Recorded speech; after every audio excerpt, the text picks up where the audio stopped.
오늘은 사도행전 19장 11절에서 16절까지의 말씀으로 여러분들과 묵상의 은혜에 나누기를 원합니다. 하나님이 바울의 손으로 놀라운 능력을 행하게 하시니 심지어 사람들이 바울의 몸에서 손수건이나 앞치마를 가져다가 병든 사람에게 얹으면 그 병이 떠나고 악기도 나가더라. 이에 돌아다니며 마술하는 어떤 유대인들이 시험 삼아 악귀 들린 자들에게 주 예수의 이름을 불러 말하되 내가 바울이 전파하는 예수를 의지하여 너희에게 명하노라 하더라.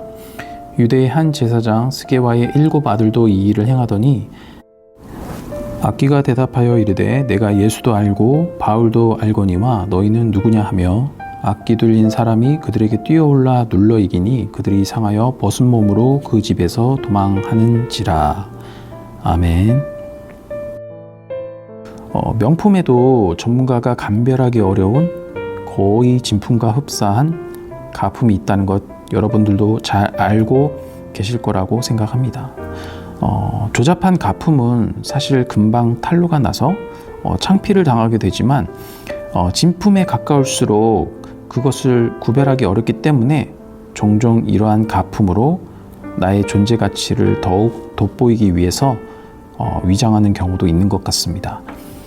하지만 아무리 뛰어난 가품이라고 할지라도 아주 작은 미세한 차이점이 그것을 구별짓기 때문에 결코 진품이 될 수는 없습니다. 그런데 여러분, 신앙에도 진짜와 가짜 같은 신앙이 있다는 걸 알고 계십니까? 오늘 본문을 통해서 신앙에 있어 진짜와 가짜가 구별되는 것, 그리고 진정한 신앙의 능력에 대해서 함께 나눠보려고 합니다. 바울이 3차 전도 여행 이후에 에베소 교회로 돌아오게 됩니다. 이곳에서 복음을 전하고 또 성령 충만함으로 놀라운 이적들이 일어나게 되면서 이로 인해서 복음이 에베소뿐만이 아니라 아시아로 확장되고 또 많은 이들이 예수 그리스도를 믿게 됩니다. 특히 11절에서 12절에 하나님께서 바울의 손으로 놀라운 능력을 행하셔서 바울의 몸에 닿은 물건만 얹어도 병이 낫고 또 악기가 나가게 되는 그러한 이적이 일어나게 되는데요. 이러한 기적들을 보고 유대의 한 제사장 스게와의 7 아들들도 이와 같이 따라 행하지만 어떠한 일도 일어나지 않았습니다. 15절에서 16절에 악귀들조차도 바울을 알고 또 바울이 행하는 일이 하나님께서 행하시는 일이라는 그러한 사실을 알고 있었지만 스게와의 7 아들들을 향해서는 너희는 누구냐? 라고 하며 그들에게 뛰어올라서 그들이 놀라 도망하였다고 기록하고 있습니다. 바울은 하나님의 능력으로 이러한 놀라운 이적들을 행할 수 있었습니다. 하지만 스게와의 아들들은 하나님을 주목한 것이 아니라 바울을 주목한 것입니다. 비록 예수님의 이름으로 명한다고 한들 그곳에는 예수님이 없는 허공의 외침일 뿐이었습니다. 그렇기 때문에 악귀들에게조차 조롱당하였던 것입니다.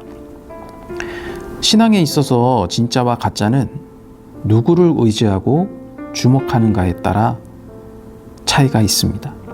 진정한 신앙은 하나님의 능력이 나를 통해서 나타나기 때문에 내가 아닌 주변의 것들이 나의 능력이 어디로서부터 비롯되었는지를 증명해 줍니다. 그리고 이러한 말씀의 능력 앞에서 겉으로만 또 신앙을 보여주려고 하는 그런 모든 가짜의 실체가 여실히 드러나고 맙니다.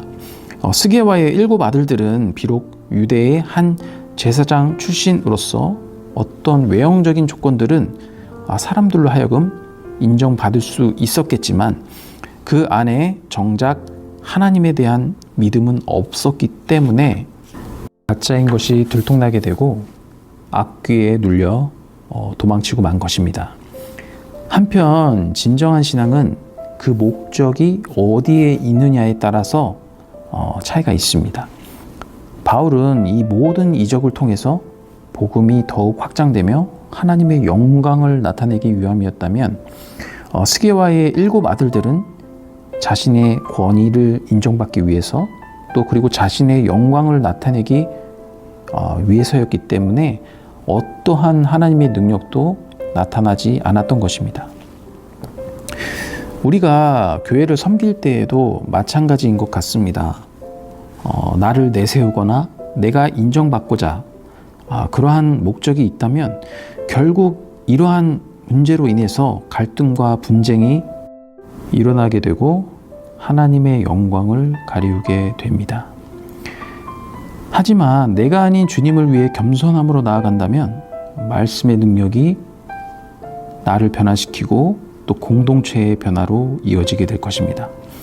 사랑하는 여러분, 겉으로는 진짜 신앙 같지만 가짜와 같은, 가품과 같은 신앙생활을 하고 있지는 않습니까? 누군가에게 보여주기 위해서 또 온전히 보이기 위해서 그러한 신앙생활을 하고 있지는 않습니까?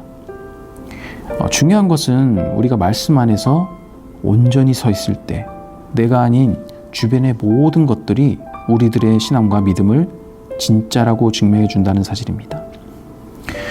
그러기 위해서는 우리의 허물을, 우리의 부족함을 또 연약함을 결코 부끄러워할 필요가 없습니다. 날마다 나의 믿음을 돌아보고 또 회개하고 또 온전히 주님과 동행하는 삶을 산다면 나를 통해서 하나님의 능력이 나타나고 또 세상을 변화시키는 주역이 되는 줄로 믿습니다.